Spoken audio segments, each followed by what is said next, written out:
સુરતમાં દારૂબંધીના ખુલ્લેઆમ ધજાગરા ઉડી રહ્યા છે ત્યારે પાંડેસરાની મહિલા બુટલેગરે કોર્પોરેટર અને માથાભારે ઇસમ દ્વારા વારંવાર રૂપિયાની ઉઘરાણી કરાતી હોવાના આક્ષેપ કર્યા છે. તો મહિલા બુટલેગરે કોર્પોરેટર અને તેના માથાભારે સાગરીતને મેથીપાક આપ્યો હોવાની પણ ચર્ચા જોવા મળી હતી.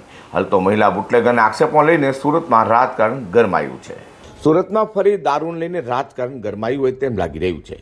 સુરતના એક કોર્પોરેટર સામે મહિલા બુટલેગર દ્વારા માથાભારે સાગરીત સાથે મળી રૂપિયા ઉઘરાવતા હોવાનો આક્ષેપ કરાયા છે. વાત એમ છે કે પાંડેસરા વિસ્તારમાં દારૂનો અડ્ડો ચલાવતી મહિલા બુટલેગરે આક્ષેપ કર્યા છે કે તેઓને ત્યાંથી કોર્પોરેટર અને તેના માથાભારે સાગરીત દ્વારા વારંવાર રૂપિયાની માંગણી કરાઈ રહી છે. આખરે મહિલા બુટલેગરે આ કોર્પોરેટર અને તેના માથાભારે સાગરીતે મેથીપાક આપી ભગાડી હોવાની પણ ચર્ચા વિસ્તારમાં જોર પકડી રહી છે. ત્યારે કોર્પોરેટર માથાભારી સમૂહ સાથે મળી દારૂના અડ્ડાઓ પરથી રૂપિયા ઉઘરાવતા હોય તેવા આક્ષેપો મહિલા બુટલેગરે કરતા રાજકારણ ફરી ગરમાયું છે. ત્યારે મામલે હવે પોલીસ તપાસ કરશે કે કેમ તે જોવું રહ્યું.